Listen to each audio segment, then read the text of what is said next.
Buenas tardes, distinguido público. Siempre es grato para quienes conformamos la Comisión Literaria del Teatro Centro de Arte de la Fundación Sociedad Femenina de Cultura, darles la más cordial bienvenida en este nuevo encuentro con la literatura. Tendremos el honor de contar con la participación de la doctora Cecilia Lord de Tamariz, quien hará el análisis de la obra Aniquilación del escritor francés Michel Houellebecq.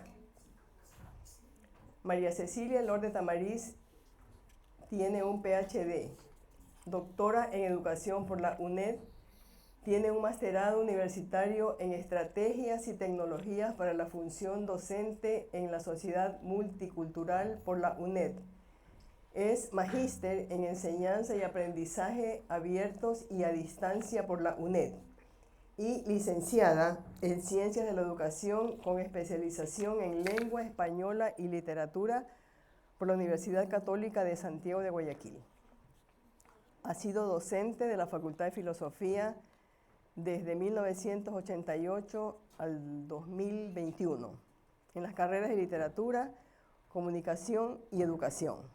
Además, directora de la carrera de Comunicación desde 1998 al 2007, decana de la Facultad de Filosofía del 2007 al 2011 y vicerrectora académica de la Universidad Católica de Santiago de Guayaquil del 2011 al 2021. Al iniciar este programa, les ha sido entregado un sobre en el que les solicitamos su valiosa colaboración, la misma que nos permitirá seguir ofreciendo programas de calidad. Agradecemos su presencia y los invitamos a nuestra siguiente sesión, que estará a cargo del licenciado Raúl Vallejo el miércoles 28 de agosto, donde hará el análisis de la obra Eso, del escritor norteamericano Stephen King. Nos permitimos agradecer también el valioso auspicio de Unión Vinícola Internacional. Recibamos con un aplauso a la doctora Cecilia Lord. Gracias. Muchas gracias. Gracias. Buenas noches. Estoy encantada de estar nuevamente en el Teatro Centro de Arte y agradezco la invitación. Antes de iniciar, debo pedir disculpas por mi desconocimiento del francés y pronunciaciones incorrectas.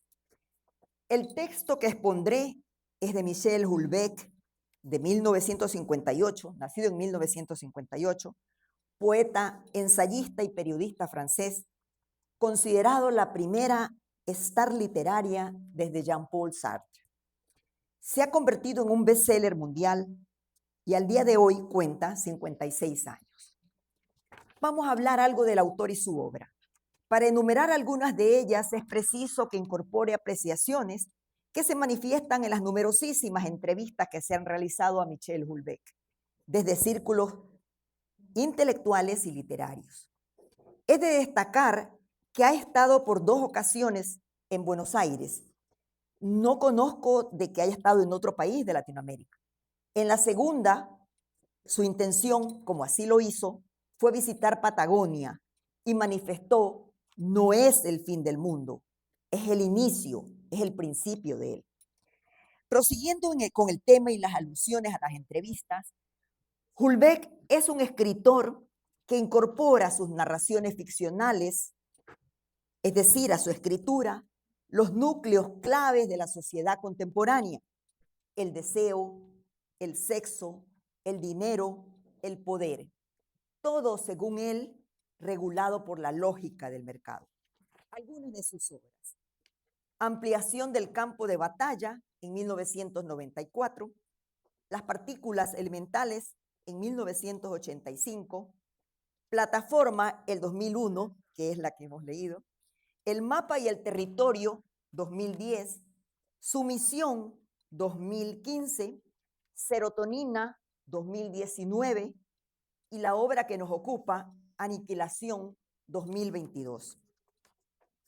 Las 3 primeras son narrativas que las ha recogido Anagrama en un texto y que junto al mapa y el territorio del 2010 lo convierten en un autor consagrado, Se menciona que ya lo era por la crítica y el público, pero le faltaban los grandes galardones y con esa novela consigue el Goncourt, que es el gran premio literario francés. Y Emmanuel Macron, presidente de Francia, lo condecora con la Legión de Honor el año pasado, el 2023. Bien, en el 2015 llega a su misión, novela llamada de la musulmanización de Europa, un presidente islámico en Francia. Se dice que Houellebecq es como si tuviera una antena para captar ciertas desgracias que pueden suceder en el mundo real. Aunque uno de sus críticos menciona, y lo cito, no creo que anticipe nada, sino que es una persona sumamente atenta a los conflictos de su tiempo y como toda persona que tiene una gran formación intelectual y una inteligencia muy particular, puede ver más allá de lo evidente. El día de lanzamiento de su misión, enero 7 del 2015, fue el atentado a la revista Charlie Hebdo, que seguramente lo recuerdan, donde mataron a 12 personas y una de ellas era Bernard Marie, amigo de Houellebecq. Esta era la portada del semanal atacado. Houellebecq vestido de musulmán. Se postergó la difusión del texto, su misión, luego retornó de una forma avasalladora. Todo esto le ha valido para tener detractores, acusándolo de xenófobo, extrema derecha, antifeministas, islamofóbico. Lo cierto es que muchos lo odian, pero lo leen millones y lo han caricaturizado de muchísimas maneras como el más estimulante novelista europeo en activo. Vale la pena preguntarse, como muchos se están preguntando, ¿es un provocador profesional? ¿Es un moralista disfrazado de pornógrafo? ¿Es un farsante camuflado de nihilismo? En la novela El mapa y el territorio del 2010, el gran tema es la crítica del arte, los artistas y el consumo, el valor de la obra de arte contemporáneo, la vida como performance, como muestra escénica que integra con frecuencia componentes de improvisación y en el que la provocación al lector y el asombro juegan un papel importante. Vamos a un preámbulo.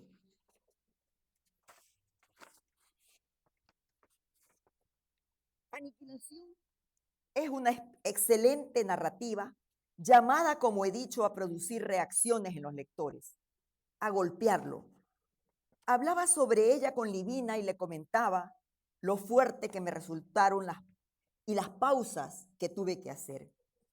Por supuesto, he sido lectora que ha penetrado en el texto con mis referentes, conocimiento, mis años, mis emociones, sensaciones y temores, inclusive con mis asociaciones libres frente a la muerte, al amor, a la religión y la forma de abordar la vida.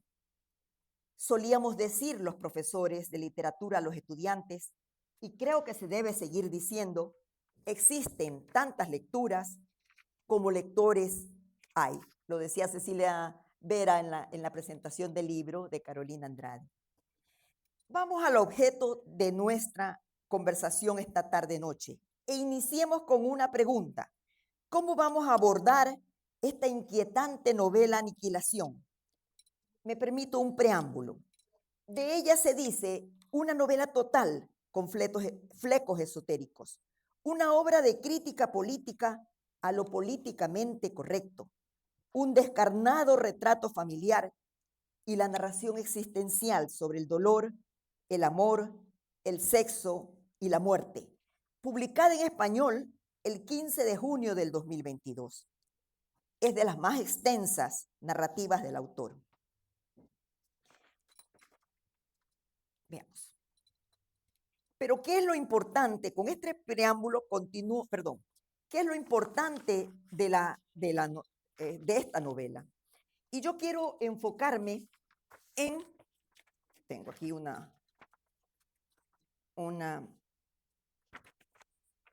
ya.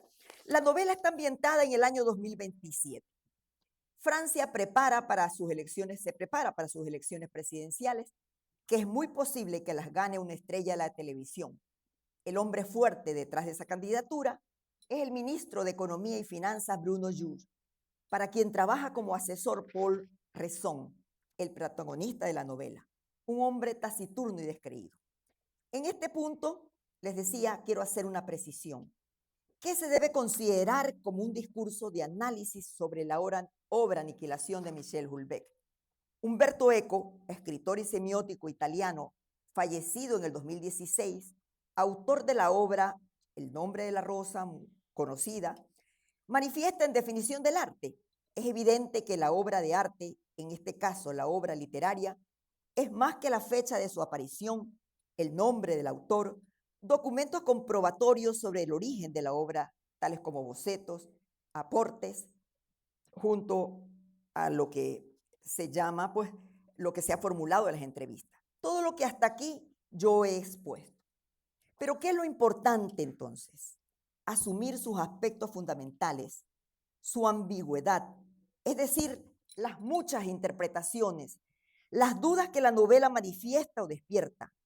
Otro aspecto es también la multiplicidad de signos que exigen ser interpretados y por tanto integrados, completados por una aportación personal del consumidor, es decir, del lector, es decir, de nosotros los lectores. Pero ¿cómo se da esa integración, esa aportación de los lectores? En esta actitud de nosotros frente a la lectura Aniquilación, no nos debemos despojar de nuestros propios deseos, opiniones, gustos, para verificar cuál es esa relación de toda la estructura de la obra, su género, su personaje, su estilo, los espacios y los tiempos con nosotros mismos. En cada lector, cómo nos ha impactado. Además, no deben causar recelos las más personales y extrañas reacciones que nos puede provocar la obra. Bien.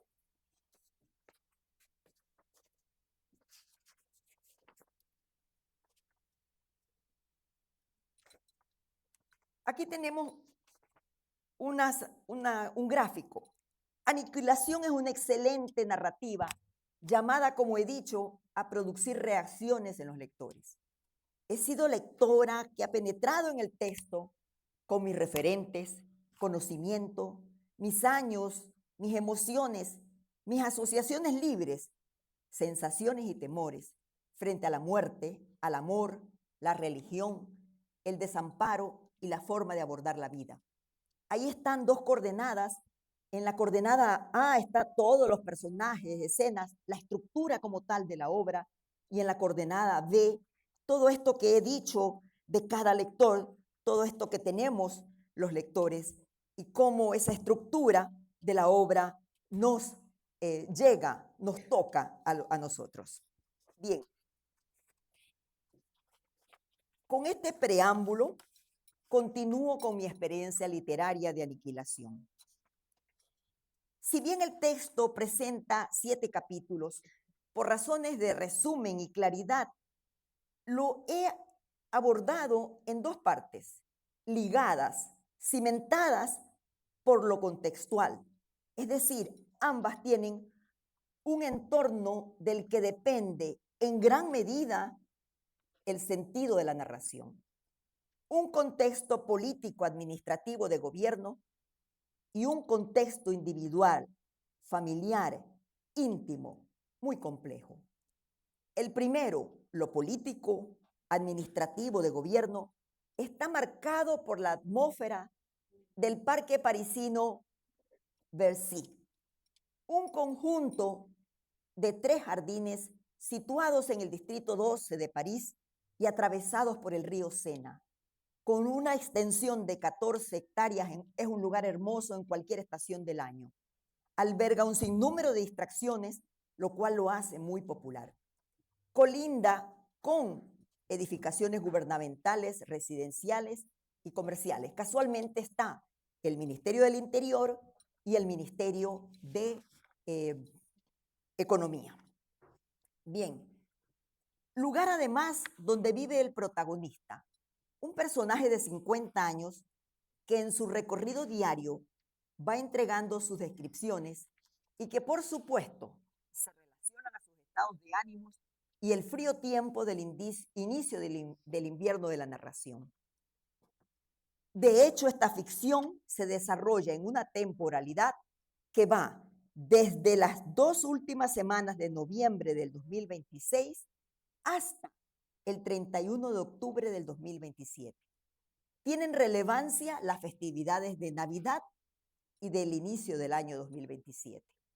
Bien, vamos a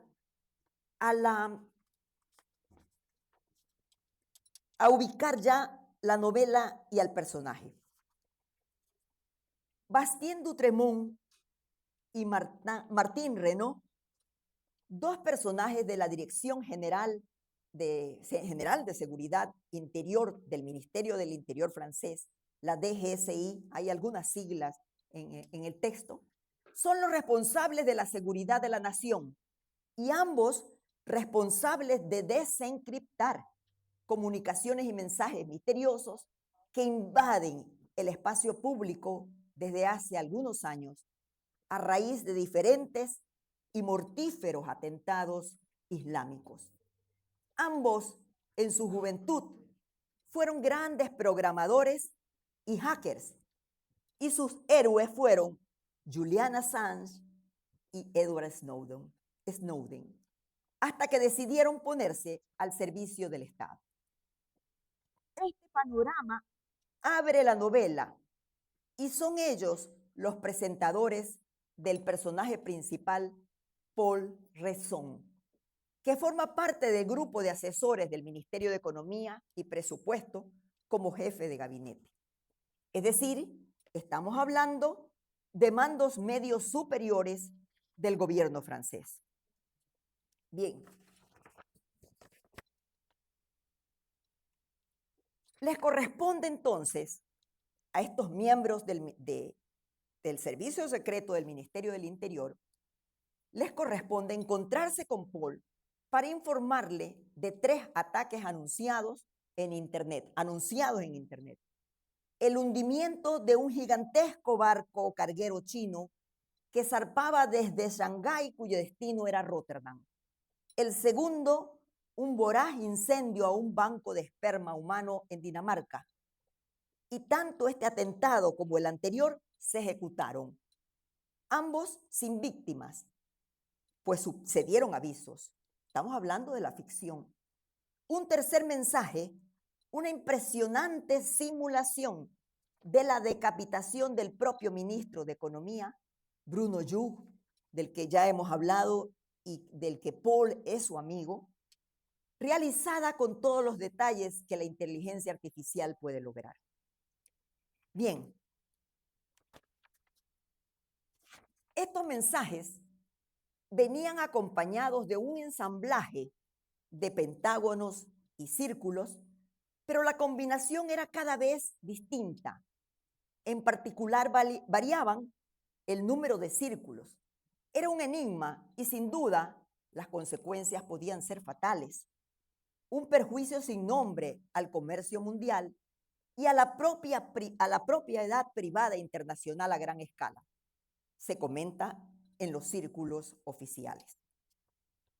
Bien,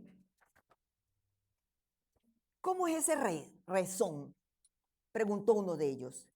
Es un buen tipo, serio, nada divertido, francamente austero, incluso, pero es razonable. La gente de la DGSI, es decir, del Ministerio del Interior, le conocen, se acuerdan de su padre, Edouard Rezón, quien hizo toda una carrera por más de 40 años en el servicio de inteligencia. Total, su hijo es un poco de la casa, por más que sea de la ENA, hablaban las personas, los intervinientes en esa escena. La ENA es una escuela de formación del servicio público del servicio público de Francia. Pero es el narrador de Aniquilación de una omnisciencia potente y total, quien entrega al personaje principal y demás personajes de la narrativa, hasta en sus más íntimos pensamientos y secretos, casi en monólogos. Entre los más importantes acontecimientos, porque estamos en la primera parte, en este contexto de la primera parte de la narración, está la gravedad del padre del personaje, un severo ataque cerebrovascular. Por supuesto, anuncio de las relaciones problemáticas familiares de Paul. Con su padre no hablaba desde hacía 6 meses. A su hermana Cecile y a su familia no los había visto en 7 u 8 años.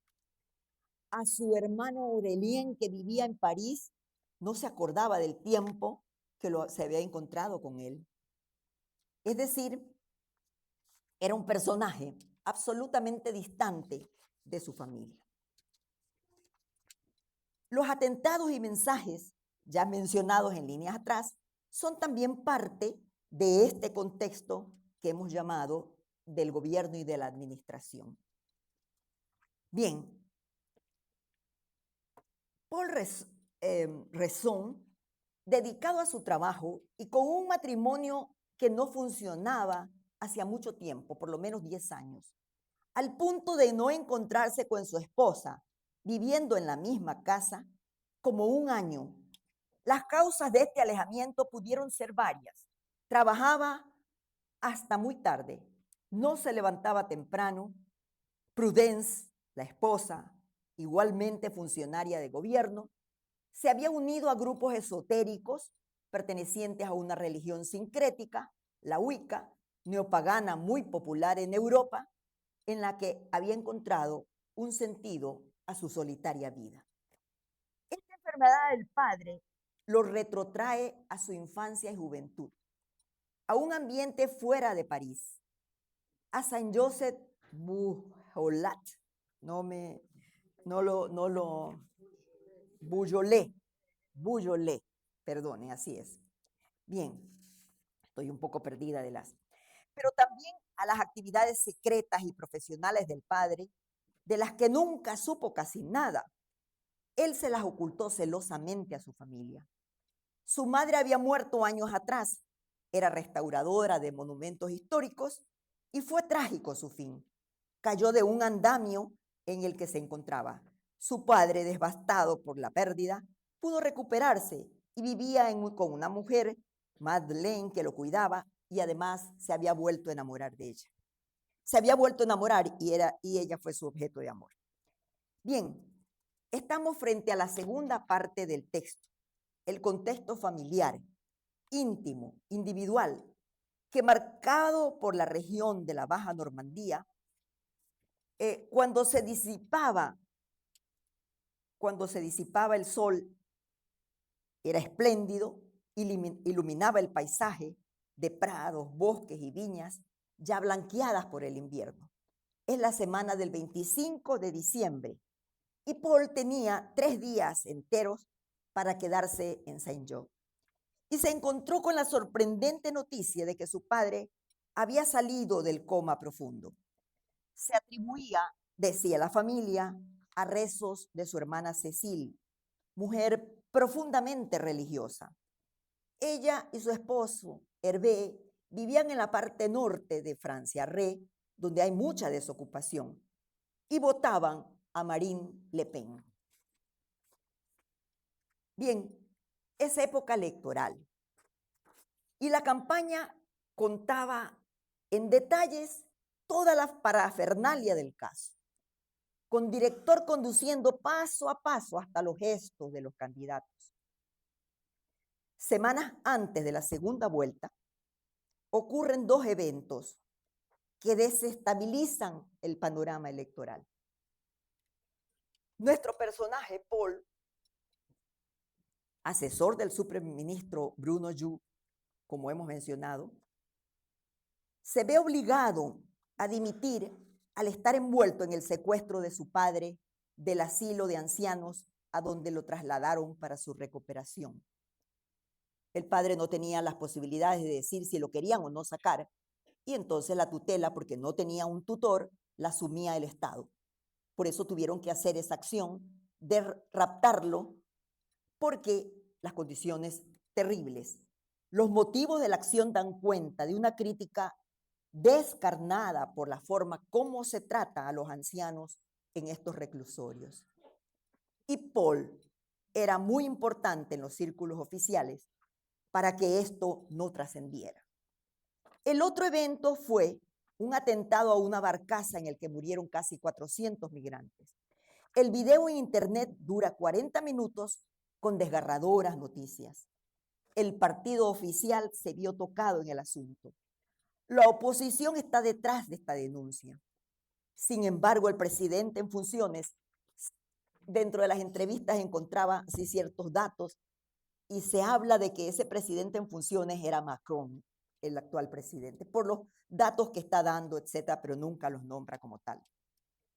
La oposición está detrás de esa denuncia, les decía. Sin embargo, el presidente en funciones arma una fastuosa despedida a los desaparecidos desde un portaaviones francés con la presencia de un impresionante número de jefes de Estado y de gobierno de todo el mundo y además retransmitida a todo el mundo, con canciones solemnes y ampulosas y sentidos discursos. Algo no visto, y como les decía, retransmitido a nivel mundial. Resultado, que la segunda noticia, esta de los migrantes, elimina la primera al secuestro que había hecho este personaje oficial.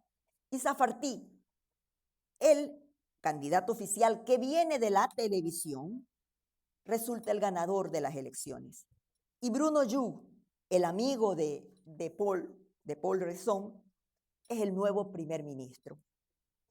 Tratamientos del tema de aniquilación. He presentado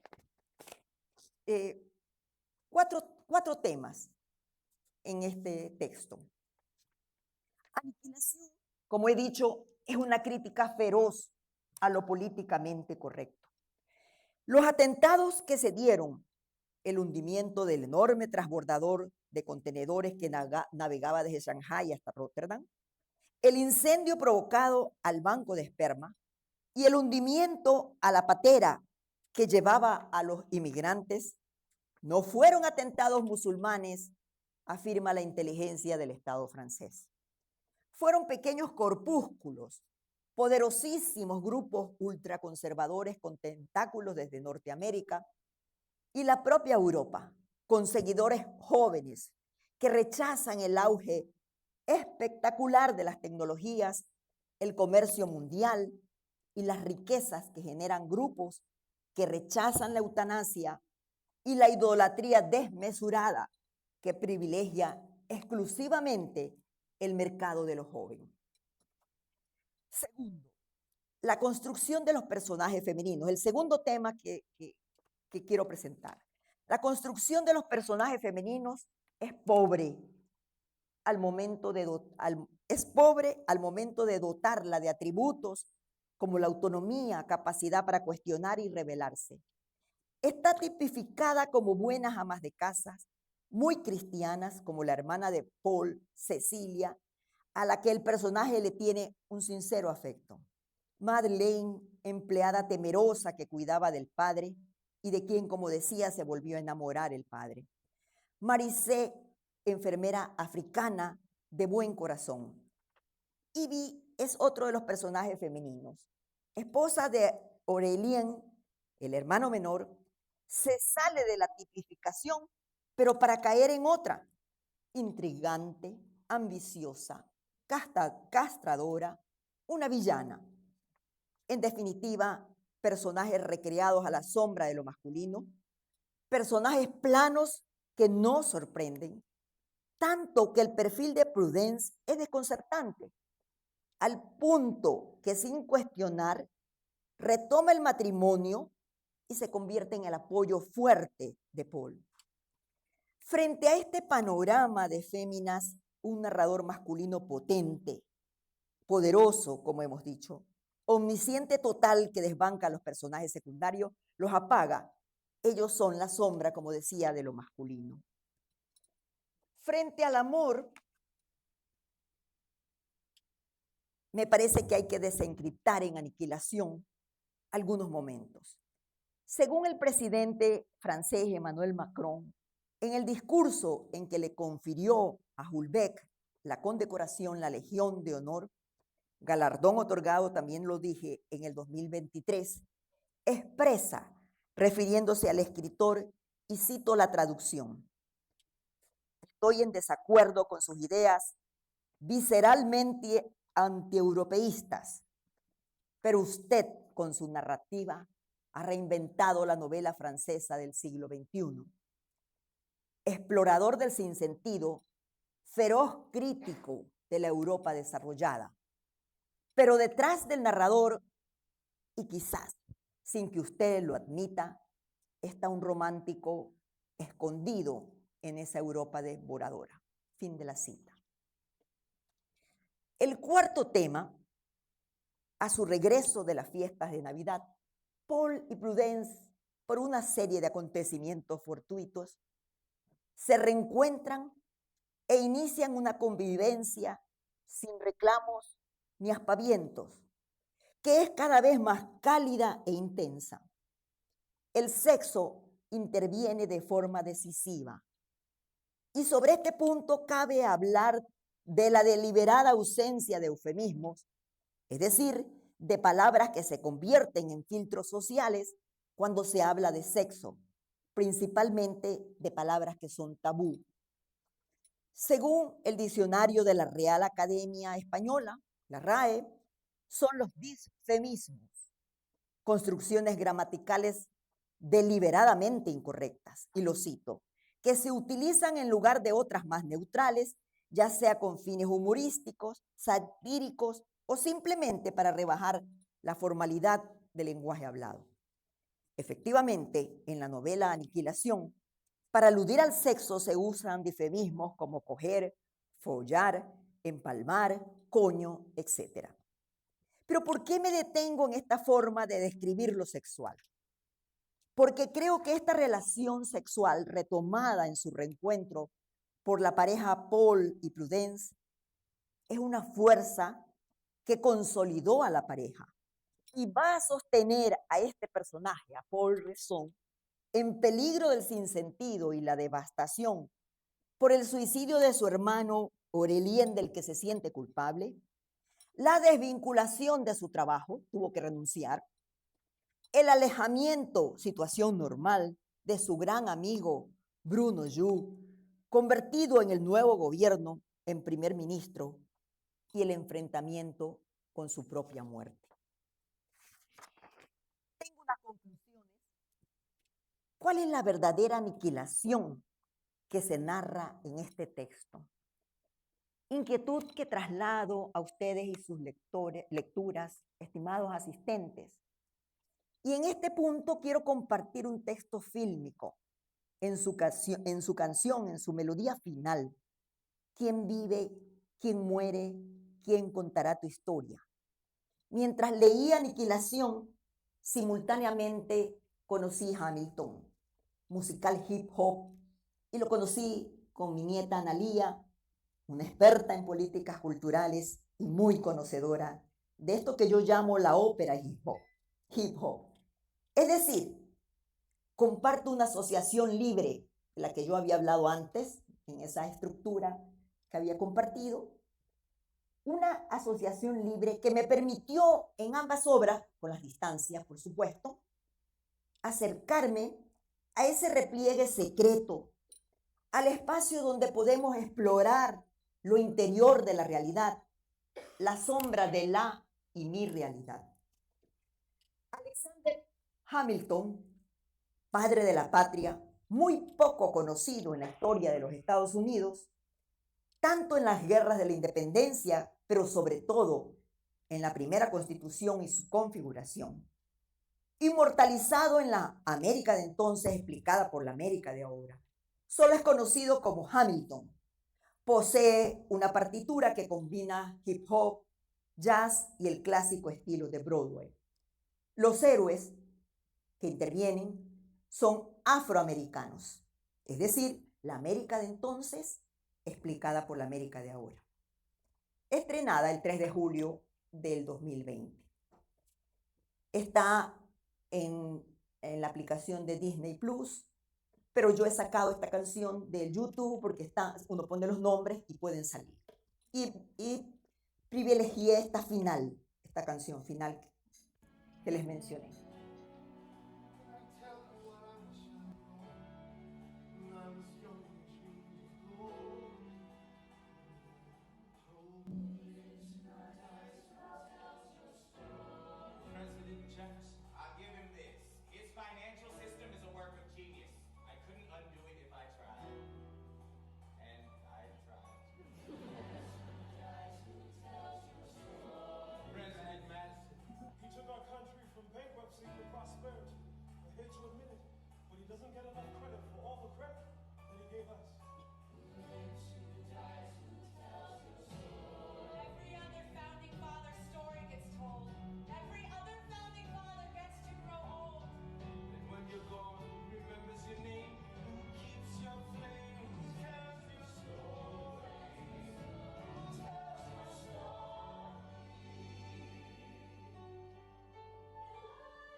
Regreso al texto.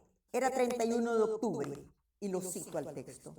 El mismo día del Samhain, una aclaración, festividad de los antiguos celtas, un tiempo liminal, léase ambiguo, en el que se levantan los velos entre el reino de lo humano y lo espiritual.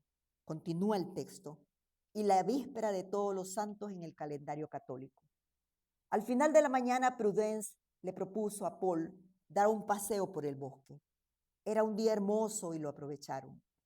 Los pensamientos de Paul lo habían transportado totalmente más allá de la realidad presente y casi sin pensarlo preguntó a Prudence, ¿estarás preparada, querida mía? Sin denotar sorpresa, ella se volvió hacia él, movió la cabeza y sonrió. Y Paul sintió vértigo cuando ella en voz baja, no te preocupes, mi amor, no tendrás que esperarme mucho tiempo. En realidad, no estábamos hechos para vivir, ¿no crees? No creo que estuviera en nuestro alcance cambiar las cosas. No, querido mío, habríamos necesitado mentiras maravillosas. En los agradecimientos que hace el autor, comenta y cito: los escritores franceses no deberían dudar en documentarse más. Muchas personas aman su oficio y les agrada explicarlo a los profanos. Fin de la cita. Pero hay uno de esos agradecimientos que llamó mi atención. Alguien se había tomado mucho tiempo de su trabajo para enviar la información al autor para que se documente. A Michel Houellebecq le produjo estupor tanta preocupación y concluye: por azar, acabo de llegar a una conclusión positiva. Es hora de que pare. Muchas gracias por la generosidad de escucharme. No sé quiénes tengan ya la lectura y qué podríamos conversar, qué cosas podríamos conversar, qué dudas podrían estar.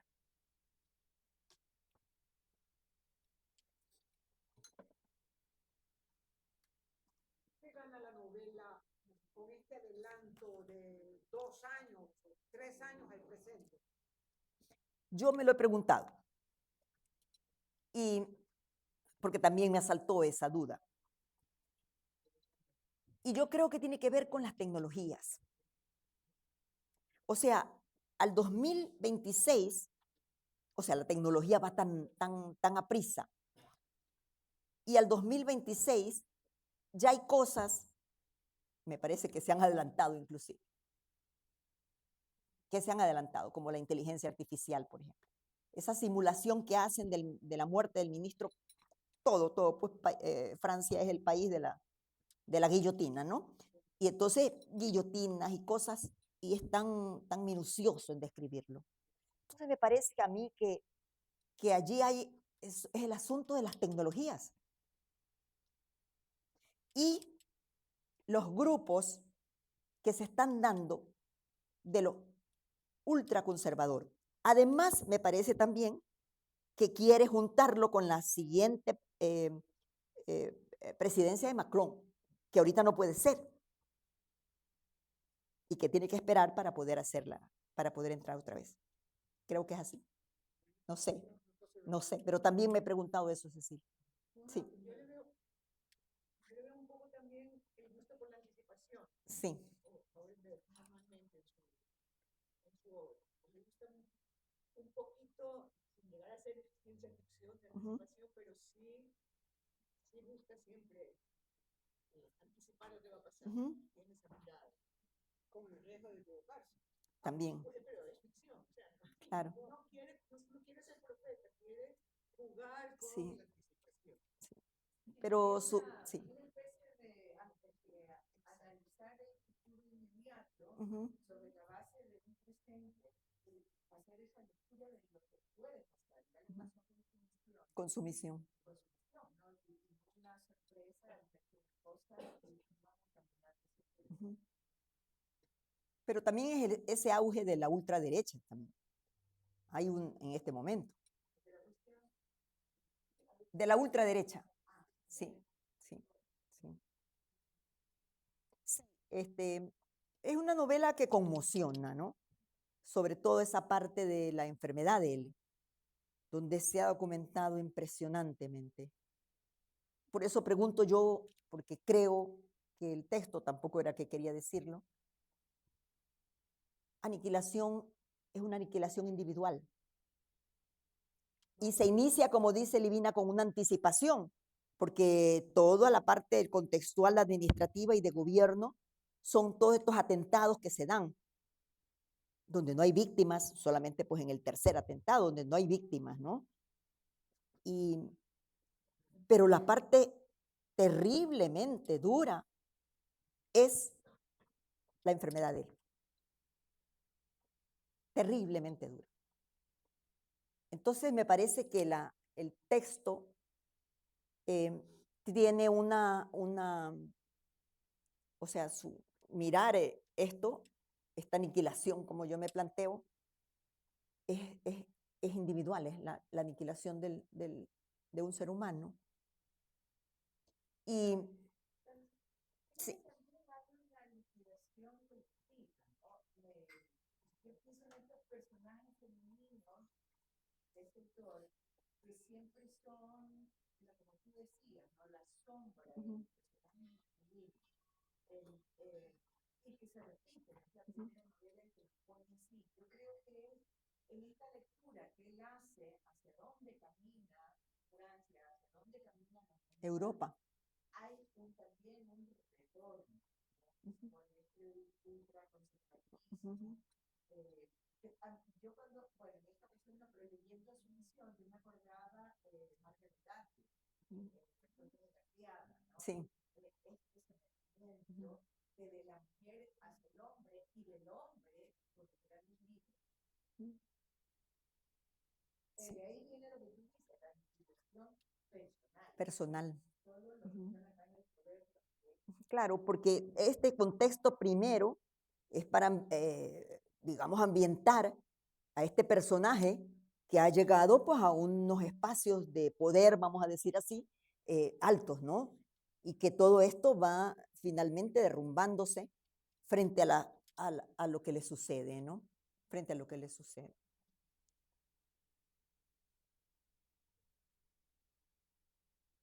Y sí. Yo personalmente no creo mucho que sea ciencia ficción.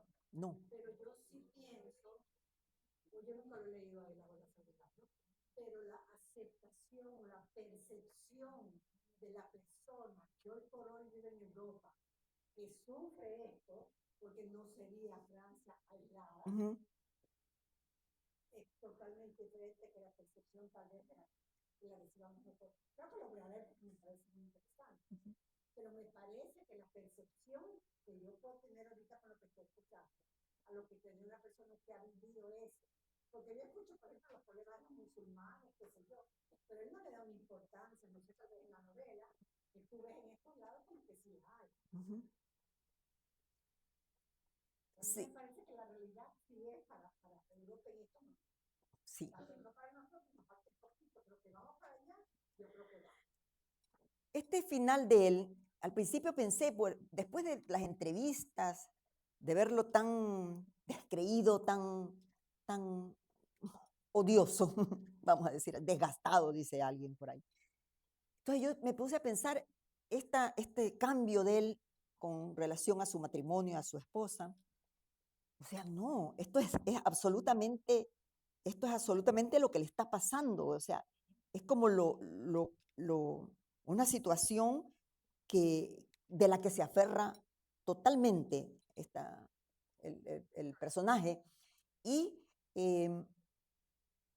es auténtica. Y luego cuando ya pude leer también esa partecita del discurso de Macron, el romántico que está ahí atrás, y luego el final, cuando él dice, por azar acabo de llegar a una conclusión positiva, ya él, es hora de que pare. O sea, ya no se quiere ver más como más expuesto, ¿ya? Entonces me parece que efectivamente pues comienza a verse un cambio en la escritura suya, ¿no? En la escritura del autor, ¿no? Sí, sí. Sí, te quería preguntar porque tú tienes más conocimiento de su obra. Frente a toda esta desolación, tanto individual como colectiva, porque es un mundo de narradores que nos presenta, o no hay una salida, todos estos personajes que se suicidan, que es continuo. Frente a toda esta muerte y esta desolación, tú en su obra ves, hay una salida que él propone, el amor, la misericordia, hay algo que tú veas que él presente como... Yo no he leído toda la obra de él, solamente tengo de su misión y de la de acá. Y esta me parece a mí ya una dirección distinta, ¿no? Conversábamos de la otra novela, de las primeras, que con esas ganó estos premios de los que planteamos, sobre todo el Goncourt, pero me parece que también leí en una entrevista cuando estuve en Patagonia de la persona que lo acompañó. Y esta persona decía, es muy humilde. Me llamó la atención porque es muy humilde. cuando ha sido siempre tan sarcástico en las entrevistas. Es muy humilde. Entonces creo yo que bueno, su salida al capitalismo feroz es auténtica, ¿no? No se lo ve por problemas sociales, no se nota eso allí, pero sí los grandes problemas, ¿no? Sobre todo el asunto de la vejez, o sea, el cuidado de lo viejo, o sea, cómo se perdió el cuidado de lo viejo. Al punto que en una entrevista él plantea y dice, eh, o sea, se los pone en reclusorios porque un poco ya no interesan, no, los viejos no entran al mercado. O sea, es lo joven. Se habla por eso el futuro de la civilización, los niños, los jóvenes, etcétera, etcétera, etcétera. Los viejos ya no están en el mercado, ya no interesa para el mercado a los viejos, ya no interesan. Es solamente esto de los niños y los jóvenes. Entonces, allí también me parece que todas estas son como salidas de él, sin que en las entrevistas jamás se ponga a ser reivindicador, nada, para nada, porque es hosco. Es, es- es una entrevista, yo vi donde fluyó la entrevista, pero me pareció también que tenía que ver porque estaba en francés la entrevista, ¿no? Y por supuesto había traducción. Entonces se sentía como más cómodo él. Me parece que en las traducciones, sobre todo en Argentina, las traducciones, fue molesto. Estaba muy desaliñado, muy así, muy eh, eh, presentando como que lo van a atacar, o sea, presentando resistencias y todo eso. Pero me parece también que era un poco la traducción, la traducción. Entonces se defendía, salía a defenderse. Y aquí también me parece que es un poco, paremos, ya paro esto, es no quererse exponer. Ya se había expuesto y ya no quería seguirse exponiendo. Porque este sí es el final del texto como tal, con agradecimientos incluidos. La otra escena que pude yo sacar es la escena final de aniquilación. Esa es la escena final. Mentiras maravillosas. Imposibles en un mundo. Estoy planteándome desde la novela, desde mi lectura. Imposibles en ese mundo que han descrito, que se ha descrito. Eso me hacía pensar que qué mentiras serían las que él nos Pero, propone. claro, claro. Y lo otro, pues, es mi asociación libre, digamos, con Hamilton y esa, porque me imagino el dolor de perder todo lo que se tenía con 50 años y quién contará mi historia.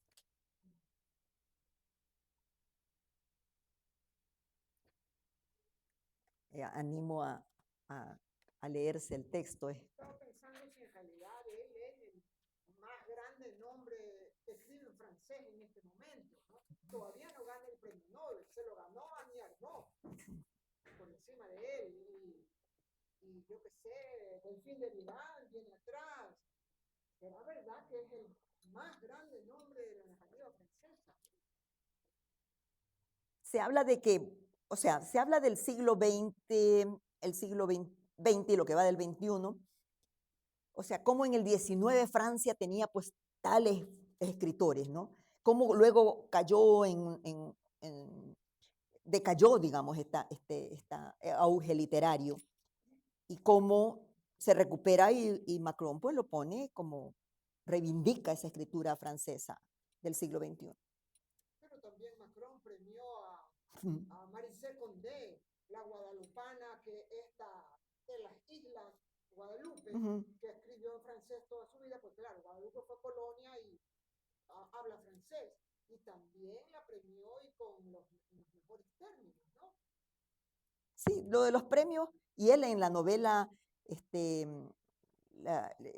no recuerdo habla de lo que significa la novela contemporánea y la crítica que le hace a la novela contemporánea.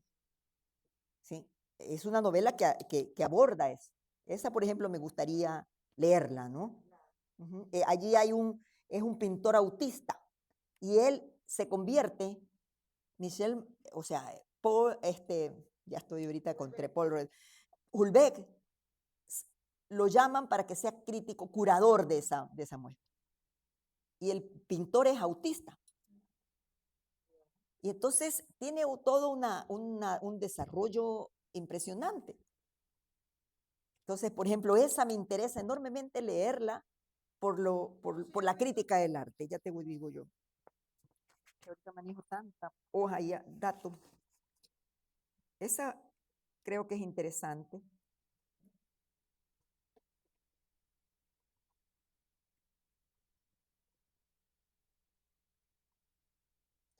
Se llama El mapa y el territorio del 2010.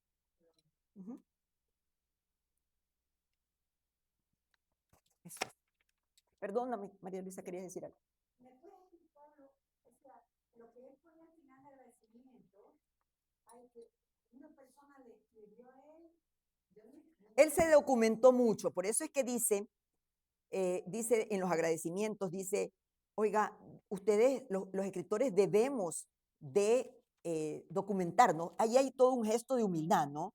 Documentarnos porque hay personas que realmente les interesa entregar todo su saber a los profanos, ¿no? Y en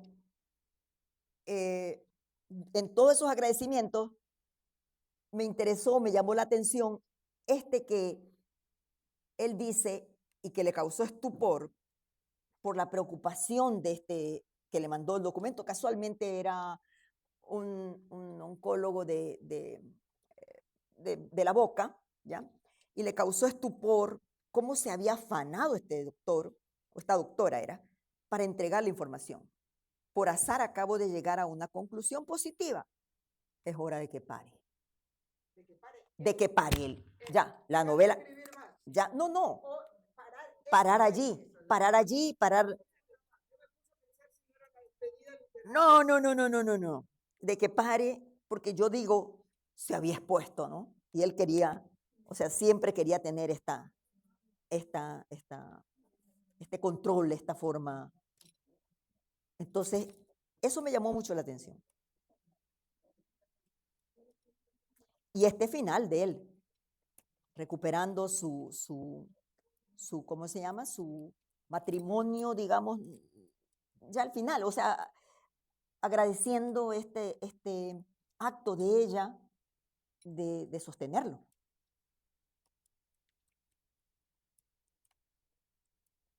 Conclusión positiva para la novela y conclusión positiva del autor. Del autor.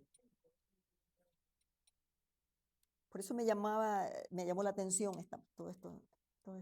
Juntando los indicios, me parecía que aquí había algo especial. El más viejo de los mensajes, el amor salva. El más viejo de los mensajes de la humanidad, ¿no? Y sobre todo, este asunto de este tratamiento a lo sexual. Incluso las descripciones con su propia pareja, su propia esposa. El protagonista, Paul Rezón, cuando retoman el matrimonio. La relación cada vez más intensa y cálida.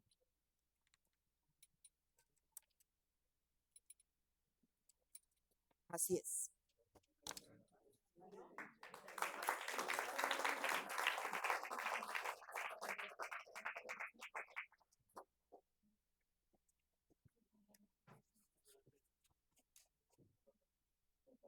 Agradecemos su presencia y les recordamos nuestro próximo encuentro con el licenciado Raúl Vallejo, miércoles 28 de agosto.